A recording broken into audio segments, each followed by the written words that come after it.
Muito bem, vamos ao encerramento da lição a última lição do trimestre, do segundo trimestre, que teve a finalidade de nos fazer entender como vivemos no grande conflito e que não podemos ser neutros nesse grande conflito. Hoje estamos do lado de Deus, hoje estamos do lado do dragão.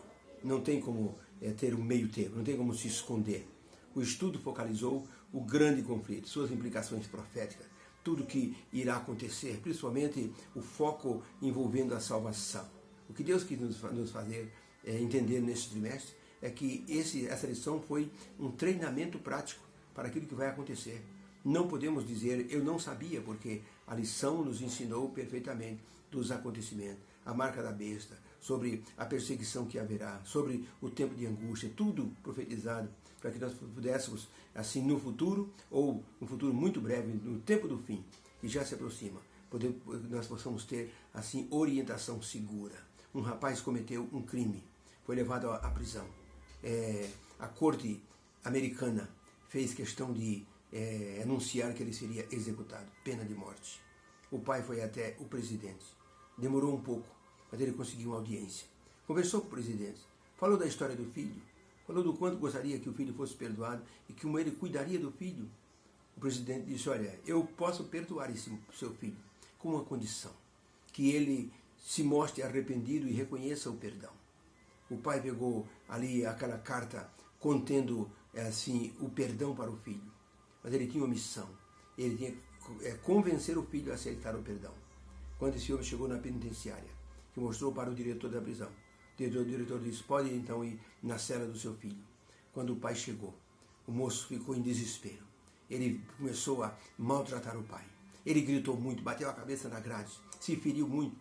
O pai disse, eu tenho que dizer uma coisa importante para você, filho. Eu não quero saber, vai embora daqui. E gritou muito, xingou o pai.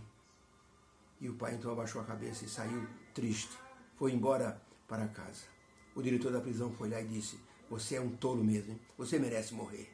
Porque o seu pai veio aqui com o perdão do presidente. E a condição era que se você estava preparado para receber o perdão. Mas você não está preparado. Você está preparado para morrer. Quando esse moço ia ser executado, um repórter perguntou, quais são suas últimas palavras? Ele disse, eu estou sendo executado, não porque eu cometi um crime, mas porque eu rejeitei o perdão e a salvação. E ele então foi eletrocutado e se tornou uma história comovente, porque as pessoas que não aceitam a salvação, elas acabam sofrendo muito por isso. Deus quer hoje salvar todas as pessoas. A Bíblia diz que o Senhor declarou, não tenho prazer na morte do ímpio, senão que todos se convertam e cheguem ao conhecimento da salvação. Por isso, nessa semana, nós estudamos sobre a questão do preparo pessoal, do aceite, da lealdade a Deus. A lição focalizou o tempo de angústia que os filhos de Deus já sofreram no passado, nos 1260 anos, e vão sofrer no tempo do fim, com a perseguição, com assim o decreto de morte, que vai instituir, primeiro será instituído a marca da besta, um dia de adoração que seria um sábado falsificado, e aqueles que não atenderem essa ordenação política vão sofrer as consequências, restrições econômicas, e depois então um decreto de morte. Mas aqueles que ficarem firmes até o fim, como diz o Apocalipse, aquele que perseverar até o fim, esse será salvo. Por isso temos que estar atentos para aquilo que a profecia nos fala, porque a profecia nos orienta, nos alerta. O apóstolo Paulo diz assim que temos que ficar firme e aceitarmos a palavra profética como sendo vinda de Deus, porque ela é como uma luz que alumia um lugar escuro até que a estrela da alva nasça em nossos corações. Segundo Pedro capítulo 1, verso 19. Ao lermos as profecias, podemos depositar nossa confiança no Senhor. Deus quer nos orientar. E as profecias servem para isso. Certa vez alguém entrou no trem e perguntou para um homem que dormia assim tranquilo. Quando o homem acordou, aquele passageiro foi lá e disse, escuta, o senhor dorme de uma forma tão tranquila? O senhor não tem medo? Esse trem está a mais de 150 km por hora. Se acontecer qualquer coisa, é morte certa para todo mundo. Aquele passageiro que estava ali tranquilo disse, meu amigo, eu viajo nesse trem há muitos anos. Eu conheço o maquinista. Eu conheço o barulho da máquina. E eu sei que tudo está tranquilo. Por isso, eu viajo com tranquilidade. Relaxe. Viaje tranquilo, não fique tão apreensivo. Nós que conhecemos o nosso grande Deus, o maquinista da máquina profética. Ele nos disse que vamos chegar num lugar maravilhoso que é o Santo Céu. Ele nos prometeu segurança. Ele prometeu colocar o trem nos trilhos proféticos até que cheguemos ao final, na estação final. E Jesus estará nos esperando nessa estação final.